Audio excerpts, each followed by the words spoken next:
Assalamualaikum warahmatullahi wabarakatuh.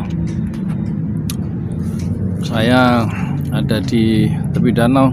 Semalam saya nonton itu TLC tentang OTT Romi, membahas tentang Romi, penjelasan dari Pak Irjen, mantan Irjen, yaitu Pak M. Yasin. Menarik, ternyata dia terkaget-kaget ya soal penyelewengan di Departemen Agama, dan juga perspektif dari bekas mantan ketua MK yaitu Mahfud MD tentang masuknya intervensinya politik dalam struktur birokrasi.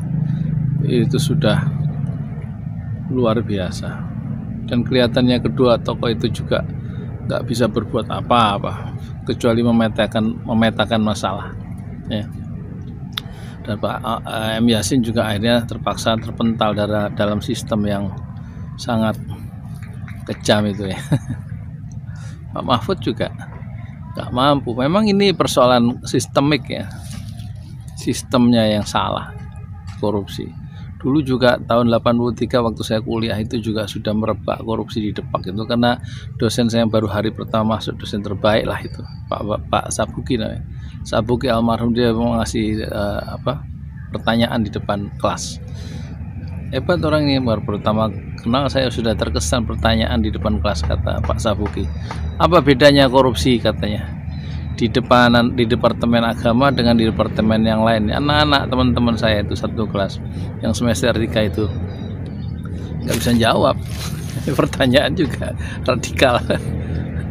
Ya dia sudah jawab, bedanya korupsi di Departemen Agama dengan di departemen lain. Korupsi di Departemen Agama lebih islami. Kenapa? Karena korupsi Departemen Agama itu pakai membaca Bismillahirrahmanirrahim. Ini tahun 83, sekarang tahun 2019, jadi hampir 40 tahun yang lalu nggak selesai itu korupsi. Ganti presiden, ganti menteri, ganti kebijakan, ganti semangat, ganti. Kata SBY, akan saya pimpin sendiri korupsi. 10 tahun nggak selesai, ya, nggak selesai. Apalagi Pak Jokowi, di era Pak Jokowi korupsi, dan salah satu tokohnya partai koalisi, ketua partai pembangunan partai Islam ya, yakni Romahur Muzi, justru ketangkap tangan kan. Jadi nggak ada juga punya cara yang jitu untuk menangani korupsi itu. Sekarang Islam itu bagaimana melihat korupsi? Ya, tujuan syariat Islam itu apa? Ada 5 kalau menurut ulama itu. 1, untuk melindungi keturunan. Ada 5 maqasidus syariahnya. 5 tujuan diturunkan syariat Islam untuk manusia. 1, untuk melindungi 5. Yang pertama, melindungi keturunan, makanya adanya perkawinan dan diharamkannya zina. Orang yang berzina, yang sudah pernah merasakan nikah berzina, maka hukumnya dirajam, disisakan kepalanya, dipendam kepalanya itu, dilempari batu, dirajam sampai mati, disaksikan oleh orang beriman. Itu karena untuk melindungi keturunan, supaya jelas keturunan itu, jangan sampai anak tidak punya bapak yang jelas ya, karena perzinahan. Kemudian melindungi akal. Yang kedua, makanya belajarlah, membaca bukulah sampai di tepian kuburan untuk mengisi otak dengan akal, memperdalam keyakinan dengan ilmu dan keyakinan. Akal dipelihara, makanya haram memakai narkoba dan minuman keras yang merusak akal. Kemudian yang ketiga, tujuan ditetapkan syariat Islam adalah untuk melindungi din, agama. Jangan mudah-mudah pindah agama. Agama keluar dari Islam, maka dia hukumnya menurut para ulama adalah murtad. Hukumnya hukum bunuh. Pindah keyakinan, bukan seperti ganti baju, ganti agama itu.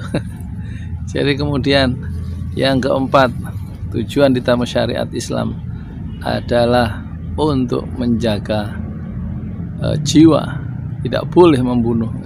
membakar orang di tengah jalan, kita ikut-ikut membakar orang yang mencuri motor, membunuh, tidak boleh. Yang membunuh adalah kewenangan pemerintah ya, untuk melakukan kisos, itu pembunuhan. Tidak boleh menumpahkan darah ya.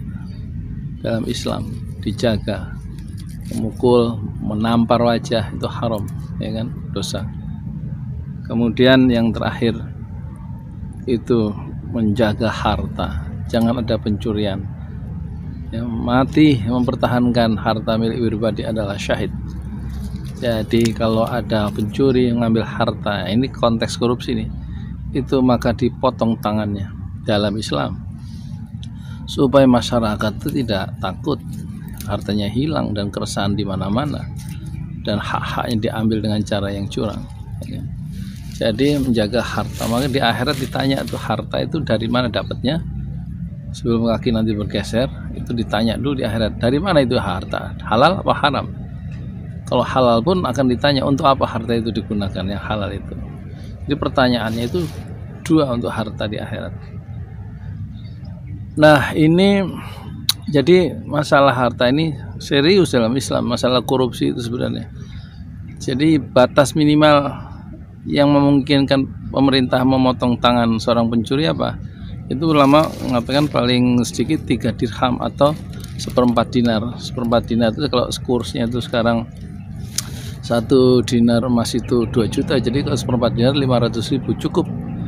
Mengambil uang paling sedikit 500.000, maka dia harus dipotong tangannya. Dan kemudian kalau kata Imam Syafi'i, tangan yang dipotong tadi yang kanan pergelangan harus digantungkan di leher si pencuri itu supaya masyarakat jerah. Kalau dia masih mencuri lagi ya, maka tangan kirinya yang dipotong. Kalau masih mencuri lagi maka kaki kiri yang dipotong.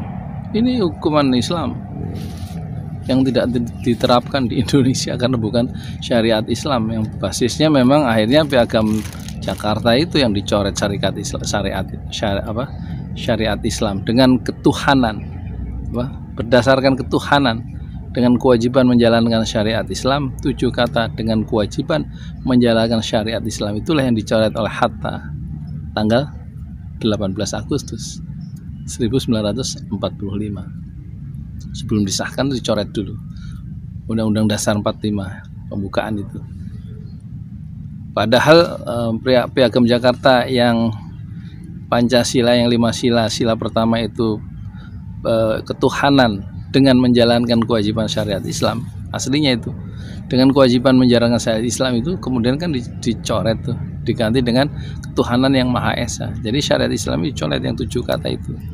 Padahal itu adalah perjanjian dalam Panitia 9, kelompok-kelompok sosial mewakili aliran-aliran pikiran, aliran-aliran kelompok dalam Islam dalam masyarakat Indonesia, itu sudah ditetapkan tanggal 22 Juni 1945. Di situ ada Abi Kusno, itu Panitia 9 itu kan, Soekarno Hatta, Abi Kusno Cokrosuyoso, Kahar Muzakir, kemudian siapa lagi itu, Maramis, Muhammad Yamin, kemudian Ahmad Subarjo, Wahid Hashim, itu misalnya kan.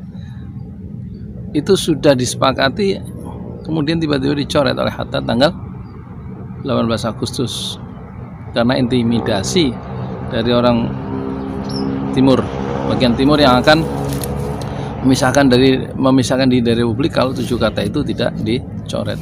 Intimidasi, tekanan atau kekhawatiran Hatta itulah membuat persoalan dari sekarang sampai sekarang. Umat Islam merasa aspirasinya tidak diadopsi hanya karena tekanan politik yang nggak jelas. Siapa orang dari Indonesia Timur? Apa betul kalau memang berdasarkan ketuhanan dengan kewajiban menjalankan syariat Islam itu ditetapkan dan disahkan dan masuk Undang-Undang Dasar, kemudian Indonesia akan pecah? Kan nggak terbukti juga, belum ada buktinya, cuman zon, prasangka Muhammad Hatta saja. Ya, nah, dalam konstituante nanti tahun 55 setelah pemilihan umum itu kan umat Islam berjuang juga itu ingin mengembalikan Piagam Jakarta itu dengan kewajiban menjalankan syariat Islam. Tapi kemudian sekali lagi tanggal 5 Juli 59 itu sekali lagi syariat Islam itu dihempaskan oleh Soekarno sekarang. Tadinya oleh Hatta itu, sekarang oleh Soekarno dengan mengeluarkan dekret ya kan? Dan kembali ke Undang-Undang Dasar 1945 18 Agustus yang tidak ada 7 kata yang sudah dicoret itu kembali ke Undang-Undang Dasar 45. Jadi 2 kali Piagam Jakarta itu atau 7 kata yang dicoret itu kembali dihempaskan di dalam sejarah. Pertama oleh Muhammad Hatta 18 Agustus 1945, yang kedua oleh siapa? Oleh Soekarno tanggal 5 Juli 59. 2 kali Piagam Jakarta dihempaskan dalam sejarah oleh proklamator, yaitu oleh Soekarno dan Hatta. Nah, ini akan terus menimbulkan persoalan hubungan Islam dan negara, di mana mayoritas umat Islam. Efek fitnah dari hilangnya dengan kewajiban menjalankan syariat Islam itu, ya ini salah satunya adalah korupsi yang tidak bisa diberantas selama hampir 70 tahun Indonesia merdeka. Di zaman reformasi justru makin menjadi-jadi. Nah, jadi korupsi ini kalau memang kata Nusron Wahid itu musuh bersama, ya musuh bersama, korupsi itu musuh bersama. Tapi what next? Apa solusinya? Menurut saya solusinya berjuanglah kembali, mengembalikan syariat Islam ke dalam Undang-Undang Dasar 45 di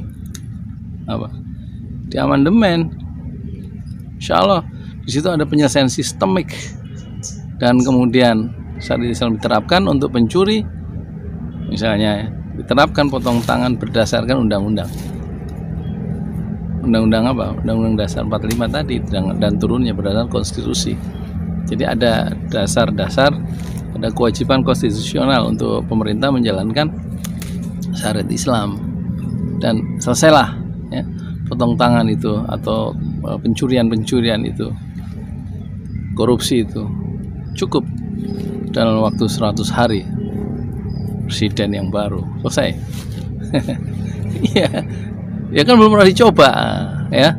Solusinya apa jadi menyelesaikan korupsi itu yang 40 tahun itu, sejak saya kuliah sampai sekarang nggak kelar, itu malah tambah nggak karu-karuan. Katanya ada 700-an tokoh yang diproses gara korupsi, dan anggota legislatif, bupati, gubernur, anggota DPR itu ada 344 ya menurut KPK yang kena proses korupsi.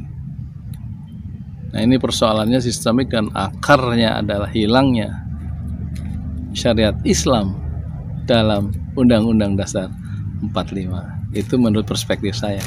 Bagaimana menurut Anda ya, yang lihat, komentari, berikan komentar. Perlukah syariat Islam menjadi jawaban untuk menuntaskan korupsi, perzinahan, pencurian, pembunuhan ya, di Indonesia melalui syariat Islam? Bisakah syariat Islam menjawab itu? Dan mungkin atau perlukah syariat Islam itu masuk, diperjuangkan kembali dalam Undang-Undang Dasar 45? Silakan kasih komentar di bawah ini ya, di bawah komentar. Saya Yudi Pramuko dari Tepi Danau. Saya ngomongnya sambil duduk.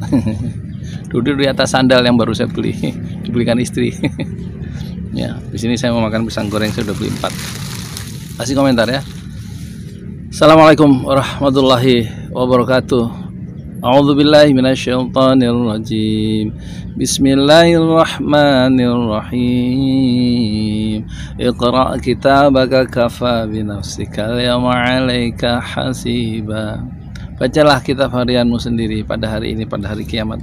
Cukup ya, kamu sendiri yang menghitung isi catatan amal yang ada dalam buku harian milikmu sendiri. Surat Al-Quran, surat Al-Isra ayat 14. Silahkan dibaca artinya dan tafsirnya. Saya Yudi Pramuko, tukang donat dari Parung, YouTuber tertua di semesta.